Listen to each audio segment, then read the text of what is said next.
Hi, I'm Dr. Bob Acton, here with a video to help you stay resilient in challenging times. I was recently asked by Career Connection to create this video to help you manage the difficult situations that we're all experiencing with this new COVID-19 virus. But to start off, let me tell you a little bit about me and how to use this video.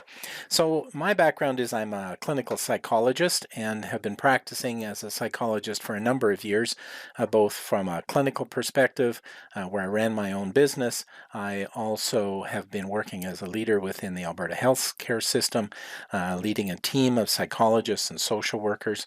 And I've also got my own family. My wife and I are living together, and we are now living together isolated. We are at home just like you, trying to manage and help out with not spreading this virus.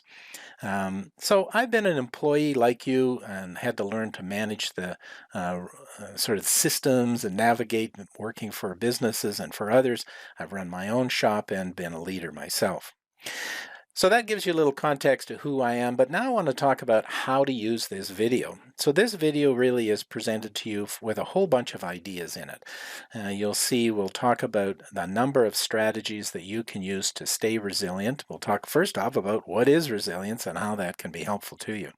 But one of the things that I've added to this is a number of links to a podcast that I operated for a number of years.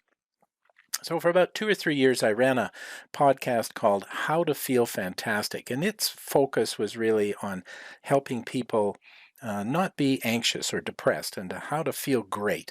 And so this notion of resilience kept coming up and up in the podcast, and I've got a number of episodes that I thought were going to be really helpful for you in this context. Now, I don't run that anymore. The podcast is over, so you can't find it in iTunes or those sort of things.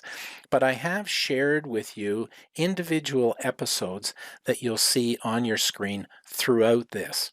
Now, obviously, I haven't given you all 100, but I've pulled out ones that I thought would be interesting. And each one of them you're going to see with a little link that is really designed to give you a short link. These are all in my Dropbox account that I'm sharing with you. And if I used a Dropbox link, it's really a long link with lots of letters and numbers. So this one is https://bit.ly, bit.ly / and then I put in a short little description for you. So when you see that, that's a safe link that you can use on your computer to access that podcast, and you can download it to your own computer if you like, or just listen to it online, whatever suits you. Now, I want to say that, we're busy in our lives. We might have kids at home and things going on while you're watching this video, so you might need to pause the video, and that's a great idea. So when you're watching this, pull out what you can. You might want to take some notes. If you might want to write down the links that are going to be on the screen, because I've got a variety of links for you there. So just press your pause button and write down the links that you can then use in your web browser, your Chrome or Firefox or Explorer or Safari web browser, that you can find those bits of information. But let's talk a little bit about what resilience is. So resilience is really the ability to bounce back from adversity and thrive. It's about the ability to use your energy productively to emerge from adversity stronger than ever. Now, I certainly feel with this crisis that's going on with COVID-19 is that this is going to create an opportunity for us in our society, in the world, to see new innovations and new things that we are going to do better as a result. Unfortunately, sometimes we have to go through horrid things in order for these innovations and crises to emerge. I always go back to World War II. That was certainly a crisis in the world, and we saw during World War II many inventions and innovations, both socially and practically, that occurred as a result of World War II. Now, there was a lot of heartache, death, and so on that occurred during World War II, as is occurring now through COVID-19. But I do believe that we can come out the other side better, and that's really what resilience is about. Can you come out better? So you can see here, if we look at the function, and I'm just going to put a little red dot here. So if you think about how you're functioning, this is your level of functioning. Just on a day-to-day basis. If this is where you were before COVID-19 came along, then we have this adverse event. We've got this stress or struggle that we've got to deal with COVID-19. And what can happen with this is that our level of functioning can drop a little bit. But it can drop, but we do change as time goes on. What we can see is that there's really 4 opportunities for us when we encounter some sort of adversity in our life, like COVID-19. We can succumb to it. We can give up and feel terrible and really get worse.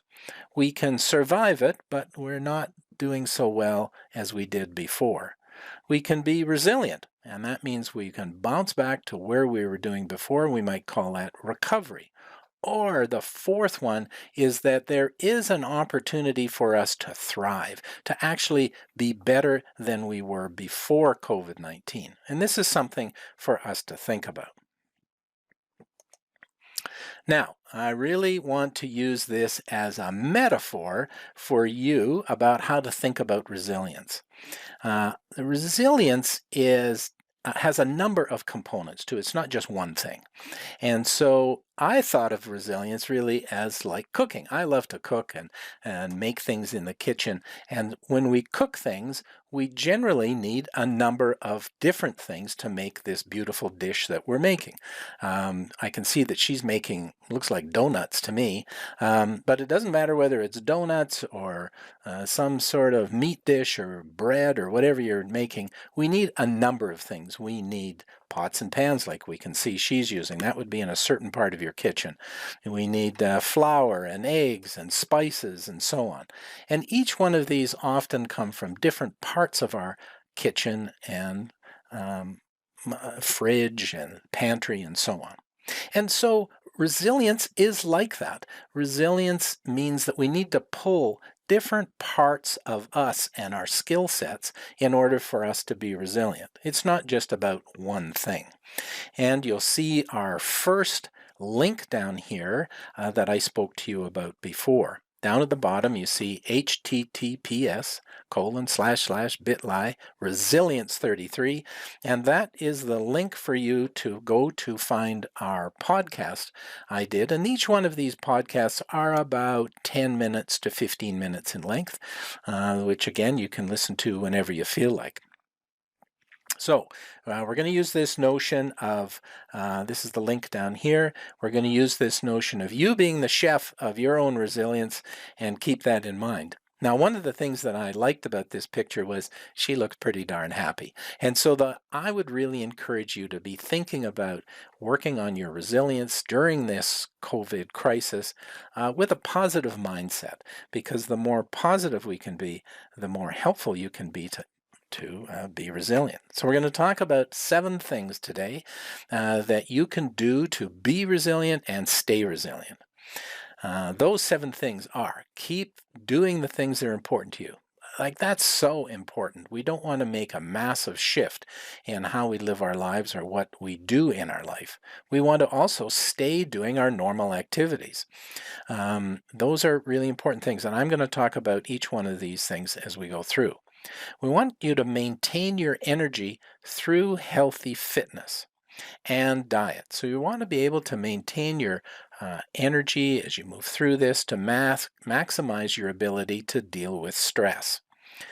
We want you to maintain your positive emotional energy. So yes, we can have physical energy, but we also have emotional energy. And so we want to maintain our positive emotional energy, and we want to protect ourselves from negative energy.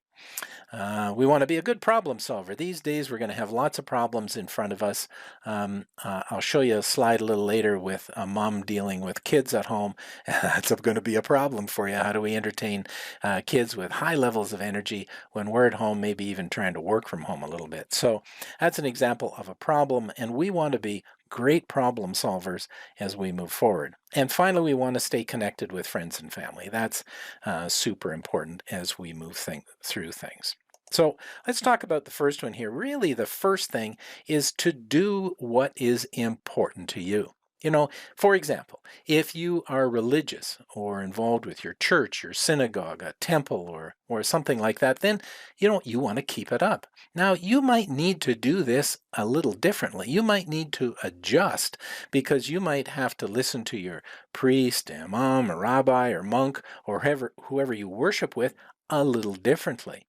You might not be able to go to the temple to have a moment with that person. You might have to do it via Skype or Zoom or any of these new ways of doing things.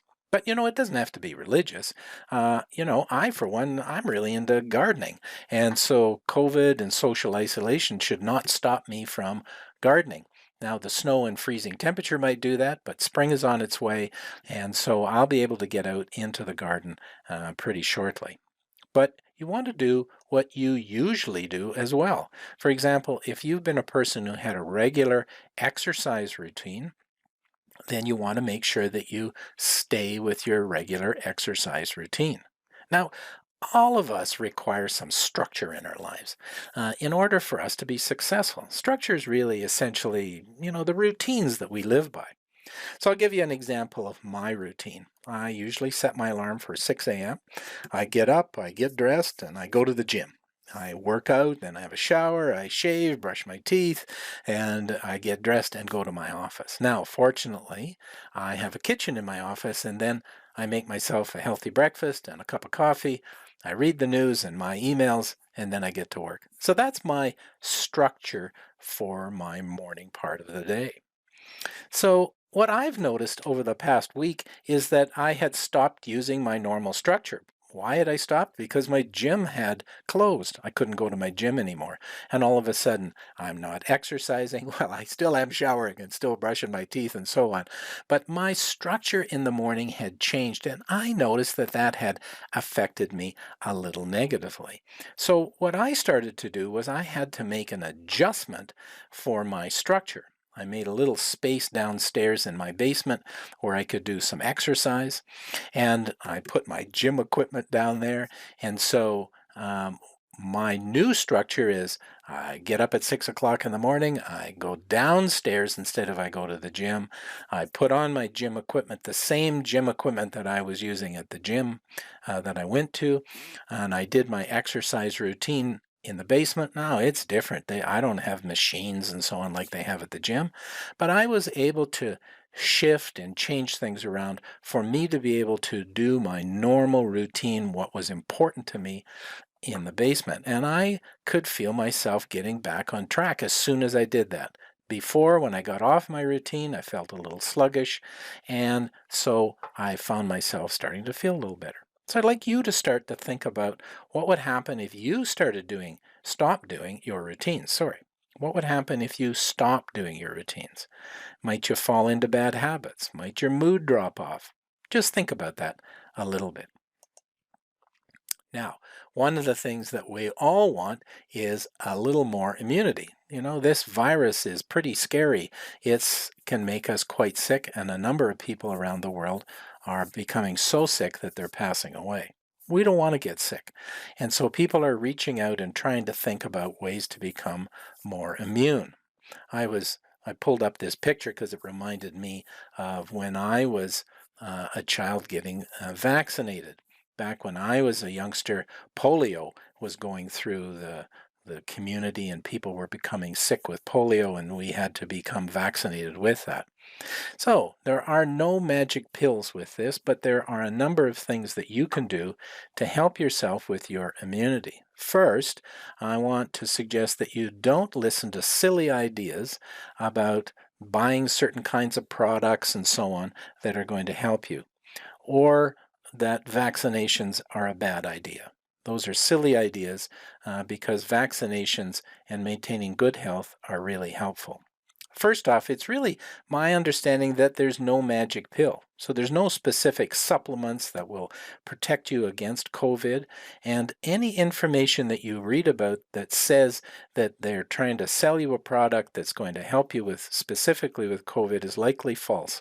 And in fact, in the US, the healthcare system is now investigating those people making those kind of claims. But there is some good news. There are some ways for you to keep your immune system operating at its peak. And those things are some of the things that we're going to talk about today.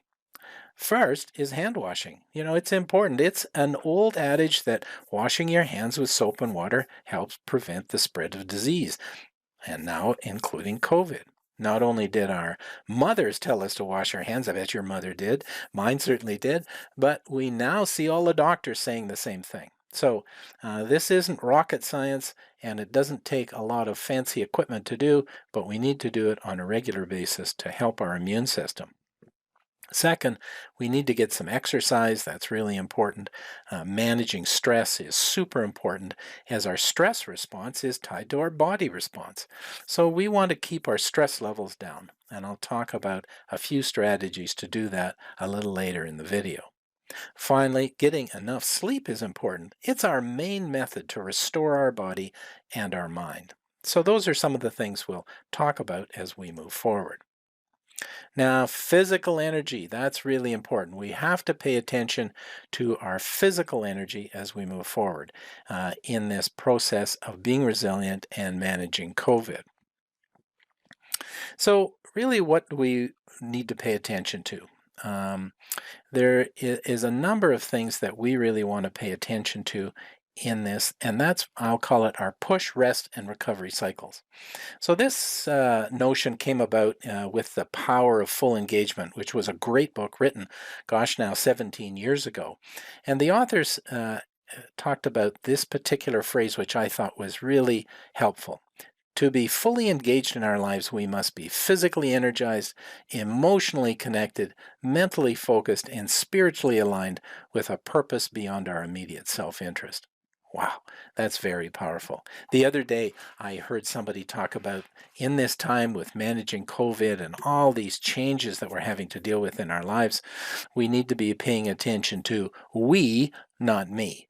And really what they meant was we need to be paying attention to how we as a culture, as a society, as a community can really be helping each other be healthy during this tough time, and rather than paying attention to just our own self-interest. And of course, the authors of Power of Full Engagement, they also talked about physical energy, emotional energy, and so on. And so we're going to talk about that as we move forward with this. Now, one of the things that I wanted to talk with you about here was physical energy and stress. And so this is a little graph that was done by some researchers a number of years ago, and I think it fits so well in really almost any parts of our life. So let me explain this graph here as we move forward. Along the bottom axis here is what we call arousal. So how energized are we? Let's use that as an example, right? So down over here on this side of the graph would be low energy, up here would be super high energy. This part of the graph up here talks about performance. Down here is weak performance, our ability to perform in whatever it is we're talking about, and our ability would be really good performance up here. Now, performance really doesn't mean a performance in the theater, for example. This really means how we perform in whatever it is that we're doing in our life. We could be performing, helping kids learn at home with some homeschooling. We could perform by cooking in the kitchen. We could perform by reading our kids a bedtime story to help them go to sleep. So whatever the performance is, this up here would be you're doing it super well. Down here, I'm not able to do it very well. And so what we see here is this graph that changes as our arousal changes. What we see down here is that as our energy is low, it's likely that our performance is low. I always think about low arousal being sitting on the couch or laying on the couch in my case, because I like to do that. So if I'm down over here and I'm just laying on the couch watching TV or something, my ability to perform is probably not very strong. But as I get more energy, as I move along here, what you see happens is that my ability to perform increases until I get up to this spot here where I have optimal arousal or optimal performance. I call this kind of like our zone that we want to get into. But if my arousal gets too high, if I get too energized, too stressed, for example, all of a sudden you can start to see my performance drop off. Might be because of anxiety or might be because of stress in some way. So the idea here is that we want to be shooting for getting into this zone as much as possible. We want to match our arousal to the task that we're doing. I used the example of reading a bedtime story to our kids. Well, I don't want to be super energized when I'm doing that because I want them to feel relaxed and be able to fall asleep. So my need for arousal might be lower here, and this graph would shift over to the left.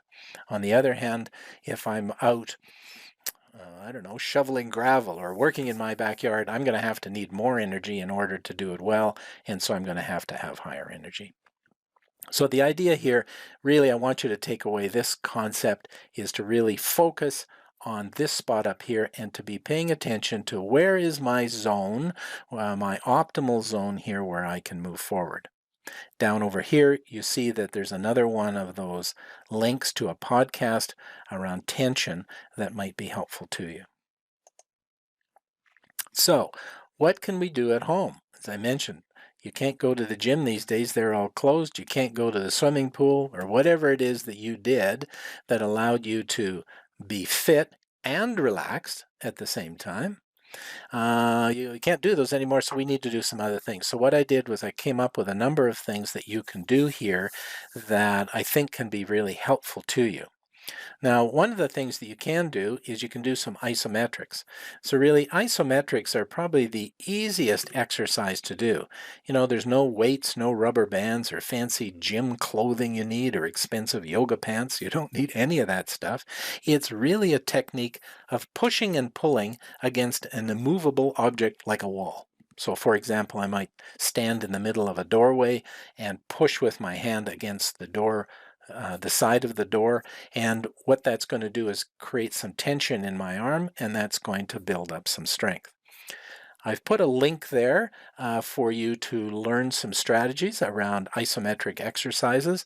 Of course, that's free. All of the links in here are free, and that might help you. Now, of course, like all exercises, you want to make sure that you're healthy enough to do them. And so if you're not sure, I want you to check with your doctor and to help you with that. Now, I want you to imagine being in jail. Now, you know, I worked in a penitentiary for a short bit, and trust me, you don't want to be there.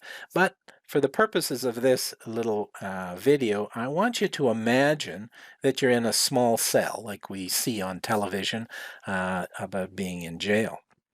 And you need to get some exercise. Well, how on earth do you do that?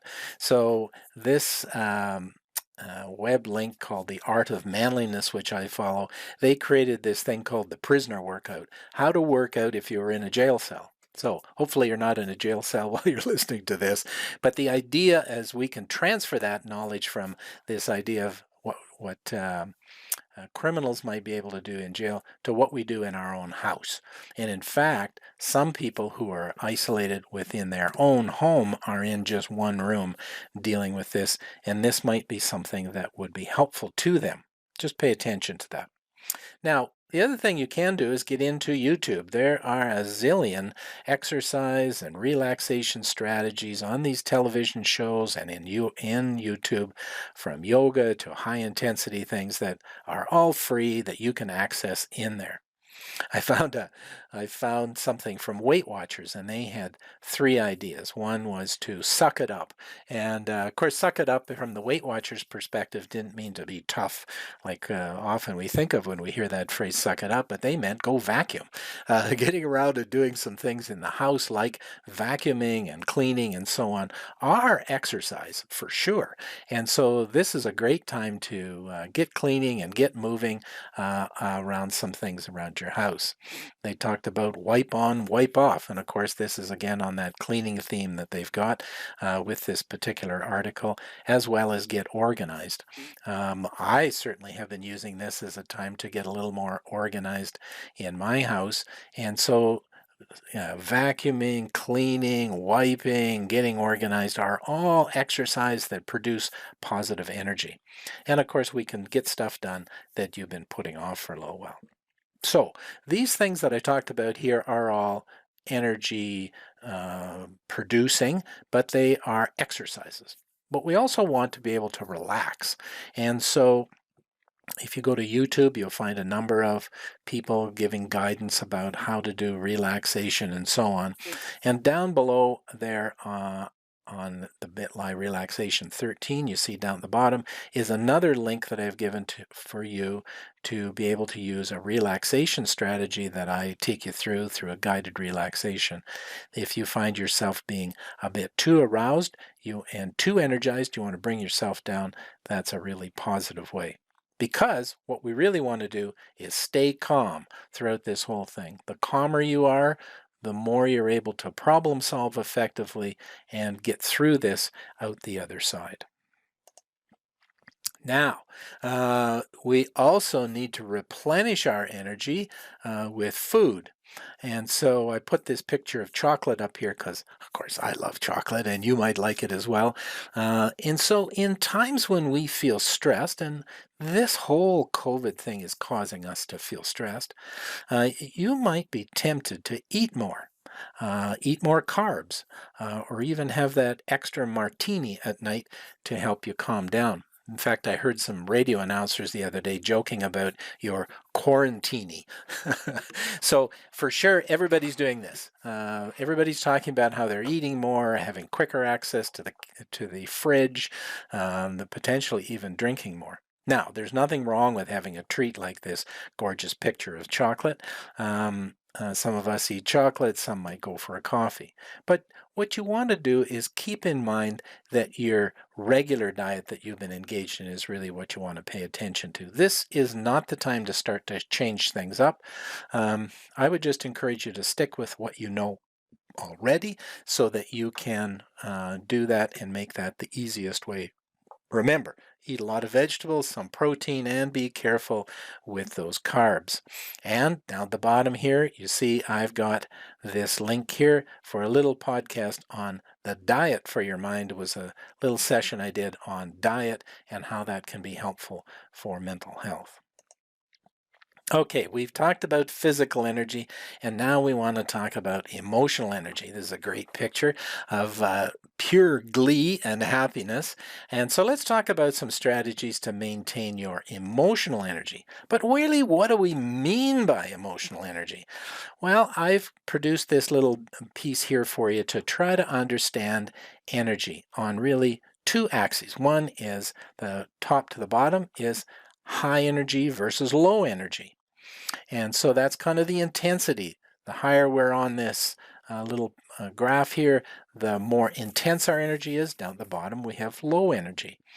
On the left is negative energy, and on the right is positive energy. So we can see each one of these quadrants has a little type of different emotion that we might experience. All of this is normal, of course, but we'll talk a little bit about how to move your energy throughout the day.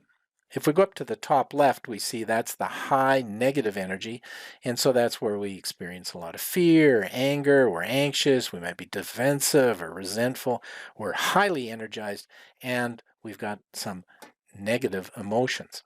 On the left, we see again some negative emotional energy, but it's low energy. So that's why we might feel depressed or kind of down. We could feel exhausted. We might feel defeated on that left-hand side.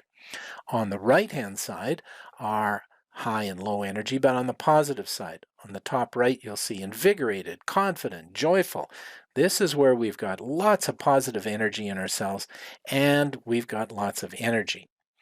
Now, down at the bottom, this is a positive energy as well, but it's associated with low energy. That's where I'm relaxed. I might feel mellow or serene. So my advice is to really focus on the right-hand side. You want to move yourself from the left side to the right side, from negative energy to positive energy, and then move back and forth between high energy and low energy. All those are great. It's great to have high energy, but it's also very helpful to have low energy. And you want to be able to match your energy level to the activity that you're involved in. If, for example, you're just about ready to go to bed, you really don't want to get yourself invigorated and with high energy, or you're going to have a hard time going to sleep and staying asleep. So you want to find yourself having some lower energy, finding yourself more relaxed and downtime. For example, if I were to listen to the news just before I went to bed, I actually might move myself into a higher, more negative energy given all the stuff on the news these days. It seems like all we hear on the news, or the vast majority of it, is negative. It's all about COVID, people dying, and so on. So actually paying attention to that, listening to that, thinking about that is going to take you away from being able to go to sleep at night. And we talked about before how important your sleep is to allow you to restore and restore your energy. So you want to pay attention to what's appropriate at the time and paying attention to how you can adjust those things in your life to move you into the right zone of emotional energy for yourself.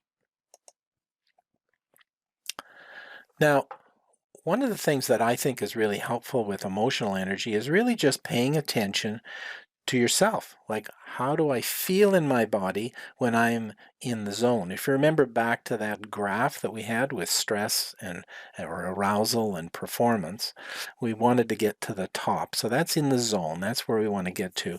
And so we want to pay attention to when you're under aroused, like when you've got low emotional energy, how do you feel? On the right there, you see a thermometer. So we use a measuring stick, like a thermometer, to measure temperature in our house or in our office. And we use devices like that all the time to measure things so that we can adjust it. And so I'm encouraging you to be paying attention to your emotional energy, but starting to pay attention for yourself about, well, how do I feel when I've got low emotional energy? How do I feel when I'm in the zone, when I've got that kind of perfect emotional energy that's needed for the situation I'm in? And what happens to me when I feel over aroused? And so I started thinking about words that might fit with low energy or under aroused. I might feel sluggish or bored or sleepy. And I might have some physical experiences with that, like I might feel tired. On the other hand, if I'm in the over aroused or high zone, I'm going to feel wired or stressed or edgy or anxious. I might have some physical effects like a sore neck or I feel my heart pounding. But when you're in the zone, you're attentive. When you're in your perfect emotional energy level, you're feeling attentive and focused, the positive and positive energy and optimistic. Your physical signs might be lots of energy, feeling strong, and wanting to be active. So the goal here is for you to just pay attention to yourself, to know what level of emotional energy you're experiencing, and then that gives you an opportunity to change. So the idea is to always be measuring, always be paying attention to how you're feeling and checking in with yourself so that if you feel like you're sliding to a negative energy, you can take some action to move you back up to a positive space. Now, I've been really focused on you and getting you to think about what's important for you, but you also want to check with others. Ask others how they're doing. Being a super good listener is really often all a person needs to help them rejig a little bit. Remember, being resilient during this crisis is about we, not me. Now, I want to talk with you a little bit about this thing called the Pygmalion effect. You might never have heard this before, but I want to tell you about it because it's super important to help you maintain some resilience, particularly around how you're thinking. So the Pygmalion effect is the phenomena whereby people's expectations of others affect that other person's performance. It's really based on a Greek myth whereby a sculptor named Pygmalion fell in love with his own statue. So the idea here is that we can fall in love with our own ideas, often much to our own detriment, but it can also affect others. There was some really interesting research that Rosenthal did where they focused on kids in elementary school. And they gave all the kids intelligence tests. And then they informed the teachers of the names of 20% of the kids in the school who were showing, as they called it, unusual potential for intellectual growth. In essence, they were telling those teachers those were the smart kids in the class. They were the ones who could really grow throughout the year and really perform well. And they'd bloom academically within the year. Now, of course, unknown to the teachers, these students that Rosenthal and his colleagues talked about were selected randomly. They had had no relation to their IQ, none whatsoever. And so then when Rosenthal went back and retested the students 8 months later, they discovered that these randomly selected students who the teachers thought would bloom, because they were told that they would be great that year, they scored significantly higher. So it had nothing to do with their intelligence, it had to do with what the teacher thought they could do. So why does this Pygmalion effect occur? Well, if you think your students can't achieve very much, aren't too bright, you might be inclined to teach simple things to them, to do lots of drills or teach from your notes or give simple assignments, calling for simple answers. But if you think those people can think well and do strong things, you're going to challenge them or you're going to give them more opportunities for learning. So this really speaks about expectations and the kind of expectations that we have and how that can affect others in our life, but also ourselves. So we've talked about Pygmalion effect really in the school system as an example for you, but you can start to think about how your expectations influence others in your family and at work, and particularly in this time of crisis, how that can affect others and affect you. Now, a colleague and friend of mine, Steve Chandler, has written some really cool books on these kind of things. And one of the things that I really like about some of Steve's work is around his notion of expectations and agreements. And in fact, down at the bottom here, you'll see another podcast I put in here where I interviewed Steve on our podcast, where he talked about the differences between having expectations of others versus having agreements. Steve's quote here is that expectations are stories we believe about how others should behave. Right? Expectations are stories we believe about how others should behave. The more expectations I have, the more I set myself up for disappointment in life. So Steve is, and if you listen to this podcast, I would really encourage you to do it because I think it's really good. Steve's got some great work, or look Steve up online. He's got lots of free stuff out there for you. The idea is to move from expectations to having agreements with people. And this can really work well for you in this particular time when we're in close contact with each other.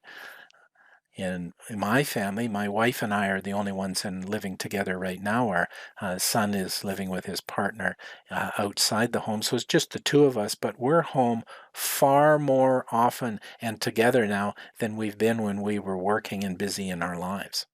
And so that means there's more possible room for conflict and tension, and being able to work through how we're going to live together, what are our agreements about how we're going to do the things in our family, can be really needed to be revisited now. Because we've got into habits, right? We've got into the habit of living together. Who does the vacuuming and who does the washing of the dishes and who does the clothes and who looks after the kids and all those kind of normal things that we do in our lives. But now we're back together more often and things have changed. So this is a great time to shift our expectations to agreements as a way to move forward. Now, of course, this is really simple to say, and I've seen this out on the internet and on the news these days, talking about just be happy. Well, of course, that's easy to say.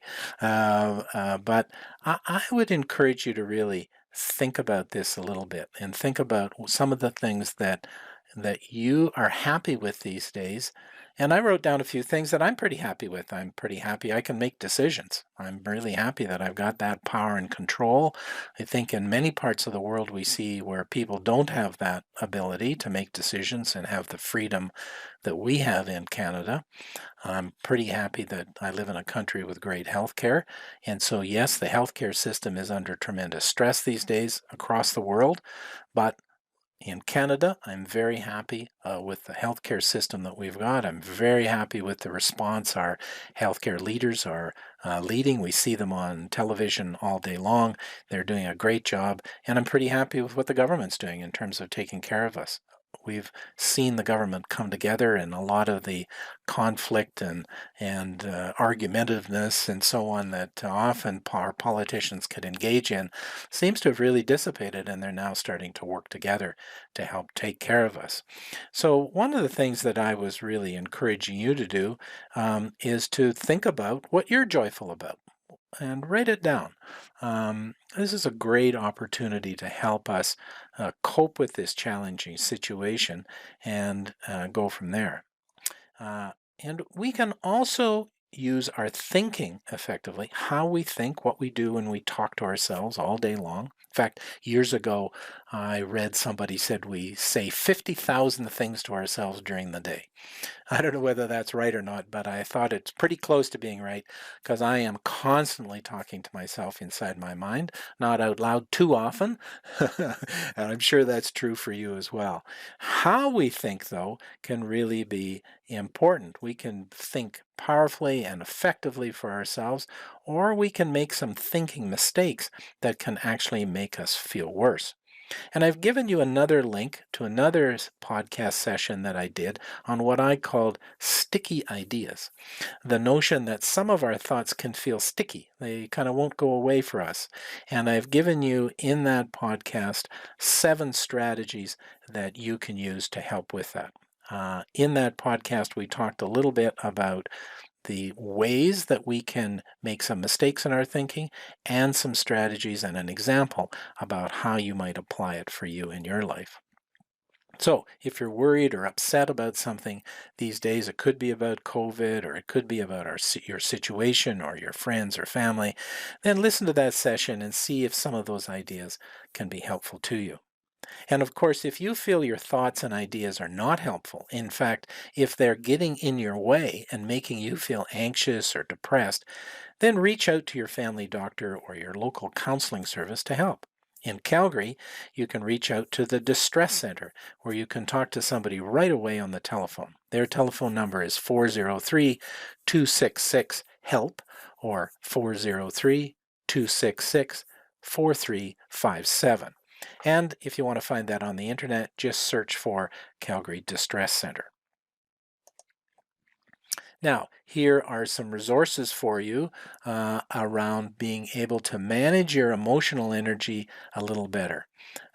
Being able to meditate at this point in time can be really helpful. And I've put a few links. Again, you might find meditations within your own sphere of influence. There are Christian meditations, Muslim meditations, Buddhist meditations that come from a religious perspective, and there are some that do not. I put down here, I think, some that will be helpful to you. One is from Tara Brach. Tara is a psychologist in the U.S., and she does a ton of work around meditation and being insightful with ourselves, so there's a link to some free guided meditations from her.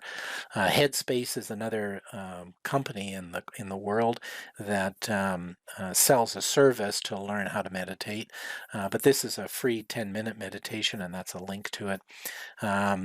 Giovanni Gertzman is a colleague of mine who lives in Australia, actually, and he's got a great course on meditation.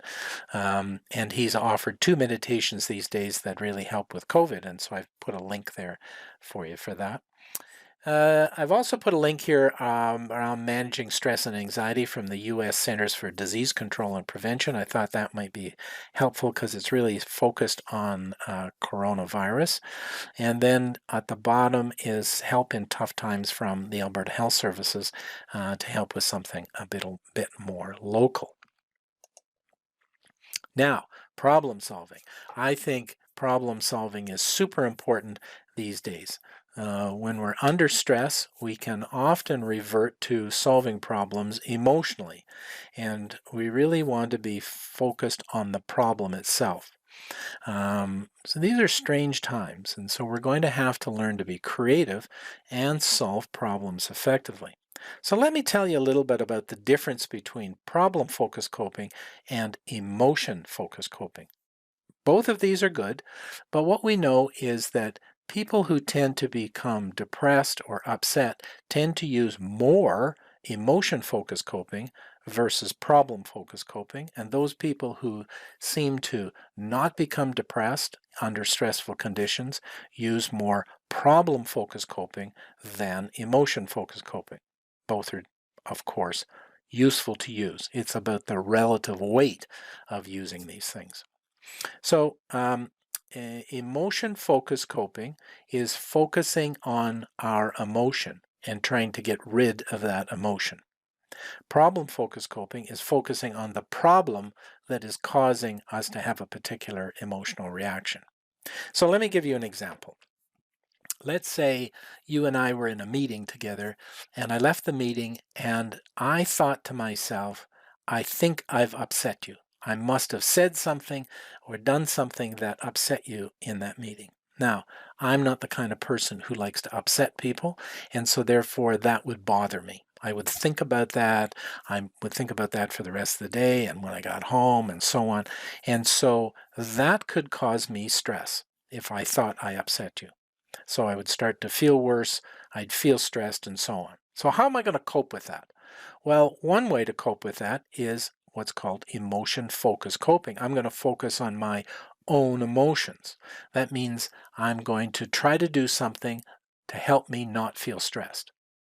So I might distract myself. I might watch TV or listen to some music.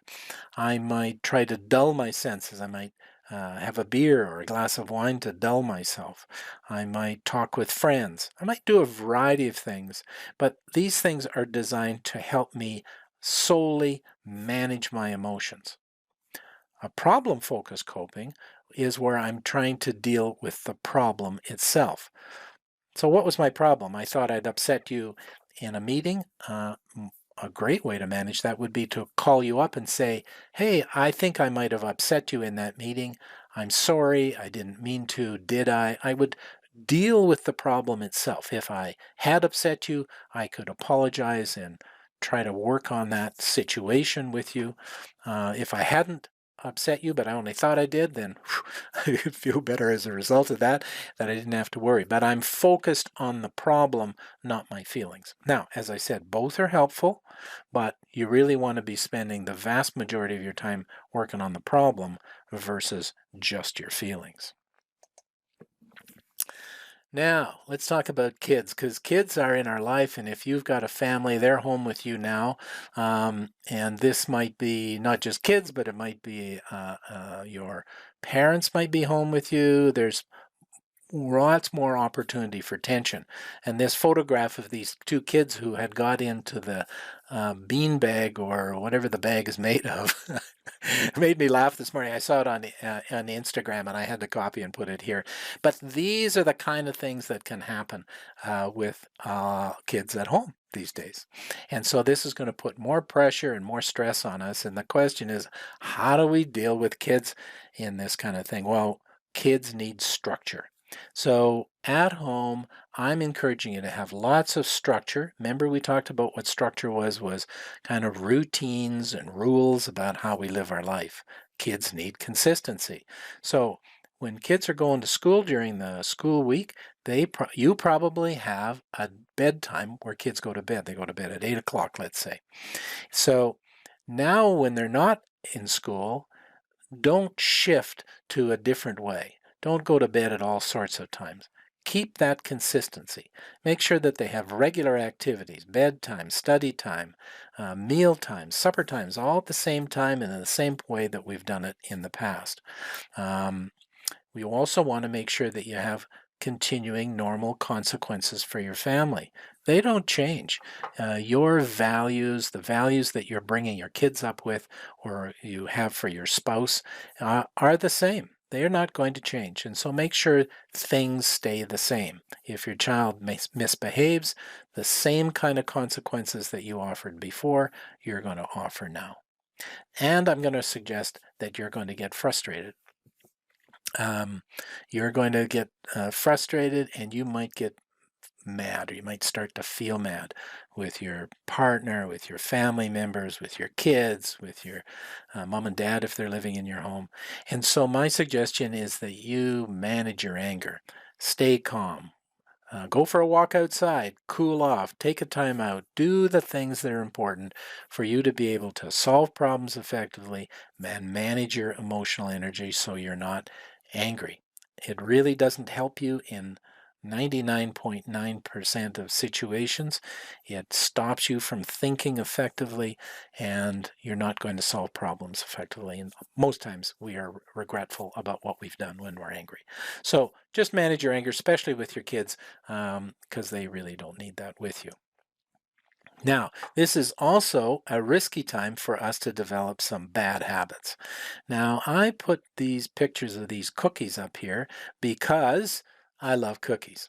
And my wife knows that. I was actually showing her this work I was doing. My wife is a child psychologist, so I was getting some ideas from her, and I showed her this picture, and she went, "Oh, those look really good." And that is true. We have to be paying attention in these difficult times to not engaging in bad habits. Now, I love this little phrase. Habit is a violent and treacherous schoolmistress. She establishes in us, little by little, stealthily, the foothold of her authority. But having, by this mild and humble beginning, settled and planted it with the help of time, she soon uncovers to us a furious and tyrannical face against which we no longer have the liberty of even raising our eyes.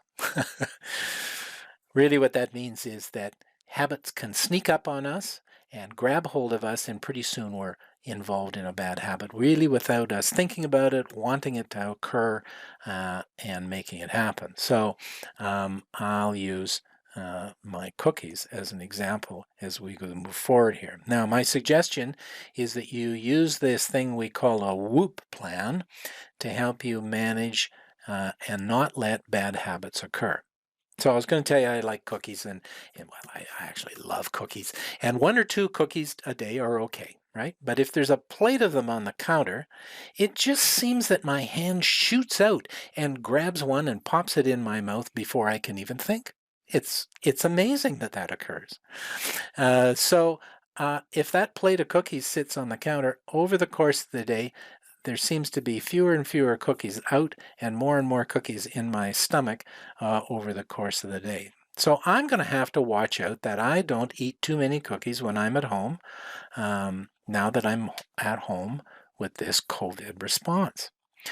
So you might have a bad habit like mine that could crop up for you.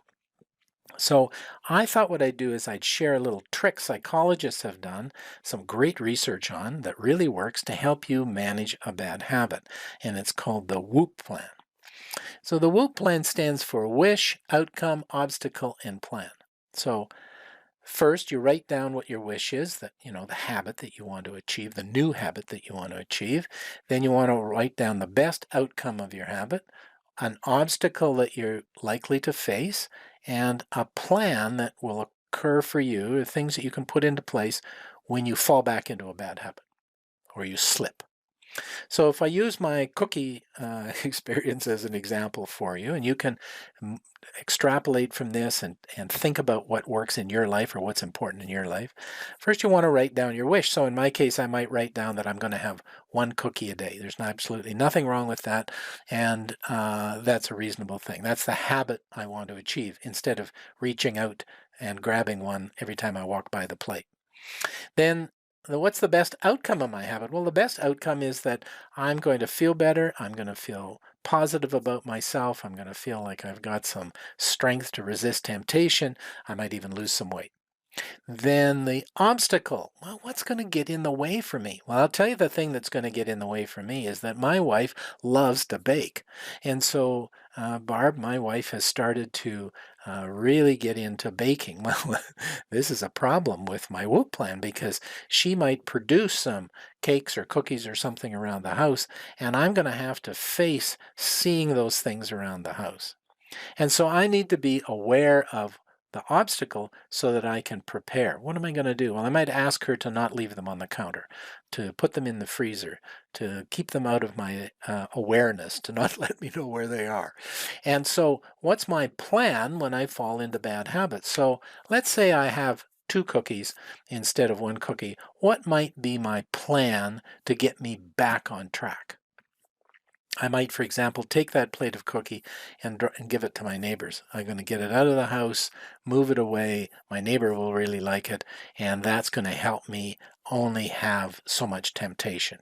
So you get the idea here is that you want to wish for something, think about what outcome you want for yourself, think about the obstacles or the things that are going to get in the way for you, and develop a plan if in fact you slip a little bit. Now, this is really the final skill set, and the final one is socializing.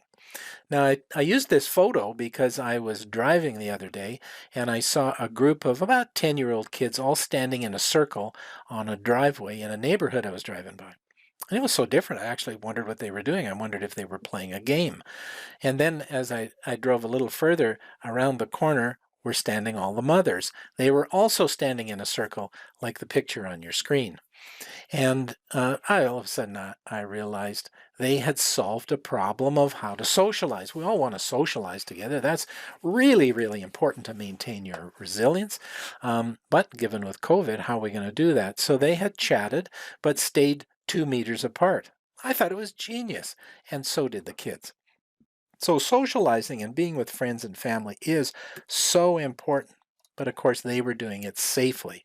And that's what we see some of our government officials coming out and saying that many people in our country and in other places are not doing. So we want to socialize, but do it safely. We want to walk 3 meters apart or 2 meters apart, 6 feet apart, and we want to do that safely. But there's lots of other ways to do it. In fact, I just got off a call with a friend of mine, and we use Skype. So there's lots of apps and computer things that we can use, like Skype or Zoom or WhatsApp. We can text each other, and of course, very old school, we can pick up the phone and have a conversation. So remember, hang out with your friends and your family. Make sure that you're having lots of laughs and jokes with each other as you're feeling better. Now, finally, I just want you to watch out for some danger things these days.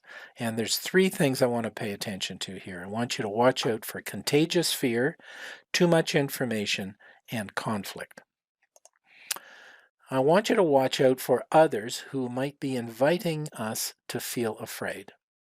So this can happen quite naturally where we're listening to or we're hanging around with people or engaging in conversations where people are talking about fear.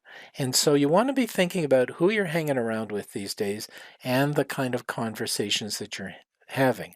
If somebody's talking with you and making you feel afraid, then be very thoughtful about who you're hanging with. Here, I've got another link to a podcast that I thought would be helpful around this particular thing, who you're hanging around with. Now, too much information. These days, if you watch the TV, all they're talking about is COVID, COVID, COVID, COVID. And I just think that, getting information is important for sure. Getting the best information from the right people is very important. But there's limits to that. We don't need to be watching TV or CBC News or CTV or whatever news system you watch or listen to. You have to be thoughtful about it. So check in every once in a while, but shut that television off the news anyway, and don't listen to too much because all it does is get you into trouble. And of course, watch out for bad information. There's a lot of junk information out there these days, people trying to rip us off. So be very thoughtful and careful about that. Now, conflict can occur these days because conflict can happen when we're close together. And these days we're in our homes, we're closer together than we always have been. So really pay attention. We really don't want conflict in our life. It really doesn't help very much. And so I'm encouraging you to be very aware and thoughtful about negative tensions arising in relationships you have with others and managing that conflict so that you can get along better. You're going to be in close quarters together. It's going to be a while before this dissipates. And so you want to make sure that you are getting along and being able to live together effectively. Down at the bottom of this slide, below the buffaloes banging heads together, is a link. It's a long one, I'm sorry, but you can put your video on pause and copy it down, is really about conflict resolution skills. These are some skills you can use to manage your conflict at the moment. So here's a little challenge I have for you. And I think about, and that's a picture of COVID, the virus, and negativity and conflict can be like a little virus, and it can spread like wildflower in our office, in our homes, in our minds when we get stressed, just like COVID can. For years, our mothers have told us to wash our hands. I guess our dads did too, but somehow I think it was my mom doing it more often. And so now all the doctors are doing it as well. We need to wash our hands with soap and water to keep ourselves clean. The question is, how can we also wash our mind? Is there a way for us to wash our mind of negativity and negative conflict viruses, so to speak, in our mind? How can you wash your mind every day like we wash our hands to help stop the spread of negativity and fear? I want you to think about that. I want you to practice that. I want you to talk about that concept with your friends and your family, and you'll be amazed at the kind of ideas people come up with to get rid of negativity in your experience. So, finally, here we go with our 5 keys to success. I've taken it down from 7. I want you to do what you regularly do and do what's important to you. That's super important. I want you to eat well and get some exercise. I want you to manage your emotional levels. I want you to watch out for negative stories and keep yourself in a positive emotional zone. I want you to use your smarts to solve problems and accomplish something, and to socialize and have fun with your family and friends. And I hope you found this helpful today. Encourage you to feel well, and we're going to come out of this COVID-19 crisis stronger and more together as we move forward. Thanks for spending a few minutes with me. Stay healthy.